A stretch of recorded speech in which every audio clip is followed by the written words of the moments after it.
ಮೇಲೆ ದೌರ್ಜನ್ಯ ಮಾಡಿರುವ ಖಾಸಗಿ ಮೈಕ್ರೋ ಫೈನಾನ್ಸ್ಗಳಿಗೆ ಮಹಿಳೆಯರ ಮೇಲೆ ದೌರ್ಜನ್ಯ ಮಾಡಿರುವ ಖಾಸಗಿ ಮೈಕ್ರೋ ಫೈನಾನ್ಸ್ಗಳಿಗೆ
ಈಗಾಗಲೇ ಕರ್ನಾಟಕದಾದ್ಯಂತ ಖಾಸಗಿ ಮೈಕ್ರೋ ಫೈನಾನ್ಸ್ಗಳ ಹಾವಳಿಯಿಂದ ಕಿರಿಕಿರಿಯಿಂದ ಇವತ್ತು ಎಷ್ಟು ಕುಟುಂಬಗಳು ಬೀದಿಗೆ ಬಂದಿದವೋ ಅದರ ಒಂದು ಹಿನ್ನೆಲೆಯಲ್ಲಿ ಕಳೆದ ವರ್ಷ ನಾವು ಇದೇ ಫ್ರೀಡಂ ಪಾರ್ಕ್ನಲ್ಲಿ ಹೋರಾಟಗಳನ್ನು ಮಾಡಿದ್ವಿ ಮತ್ತು ಮಾಂಗಲ್ಯವನ್ನು ಉಳಿಸಿ ನೊಂದ ಮಹಿಳೆಯರನ್ನ ರಕ್ಷಣೆ ಮಾಡ್ರಿ ಅಂತ ಹೇಳಿ ಮಾಂಗಲ್ಯವನ್ನ ಮಾನ್ಯ ಸಿದ್ದರಾಮಯ್ಯಗೆ ಕಳಿಸಿದ್ವಿ.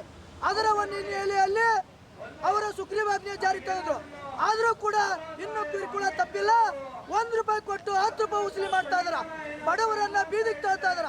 ಹೀಗಾಗಿ 2026 ಮತ್ತು 27ನೇ ಬಜೆಟ್ನಲ್ಲಿ ಏನು ನೊಂದ ಮಹಿಳೆಯರು ಖಾಸಗಿ ಮೈಕ್ರೋ ಫೈನಾನ್ಸ್ ಅನ್ನ ಸಂಪೂರ್ಣ ಸಾಲ ಮನ್ನಾ ಮಾಡ್ರಿ ಅಂತ ಹೇಳಿ ಇವತ್ತು ಫ್ರೀಡಂ ಪಾರ್ಕ್ ನಲ್ಲಿ ಹೋರಾಟ ಮಾಡ್ತಾ ಇದ್ದೇವೆ. ಇದು ಸತತವಾಗಿ ನಾವು ಕೆಳಮಟ್ಟದಿಂದ ಹೋರಾಟ ಮಾಡ್ಕೊಂತ ಬಂದಿದ್ದೇವೆ. ಸಂಬಂಧಪಟ್ಟ ಅಧಿಕಾರಿಗಳಿಗೂ, ಸಂಬಂಧಪಟ್ಟ ಶಾಸಕರಿಗೂ, ಸಂಬಂಧಪಟ್ಟ ಸಚಿವರಿಗೂ ಕೂಡ ಮನವಿ ಕೊಟ್ಟರು ಕೂಡ ಯಾವುದೇ ಕೂಡ ಜಾರಿ ಅಂತ ಇಲ್ಲ. ಅದರ ಒಂದು ಹಿನ್ನೆಲೆಯಲ್ಲಿ ಇವತ್ತು ರಾಜ್ಯ ಮಟ್ಟದಲ್ಲಿ ಫ್ರೀಡಂ ಪಾರ್ಕ್ ನಲ್ಲಿ ಇವತ್ತು ಹೋರಾಟವನ್ನು ಹಮ್ಮಿಕೊಂಡಿದ್ದೇವೆ. ಈಗಾಗಲೇ ಸಂಬಂಧಪಟ್ಟ ಕಾರ್ಯದರ್ಶಿಗಳಿಗೆ ಮನವಿಯನ್ನು ಕೊಟ್ಟು ಬಂದವಿ.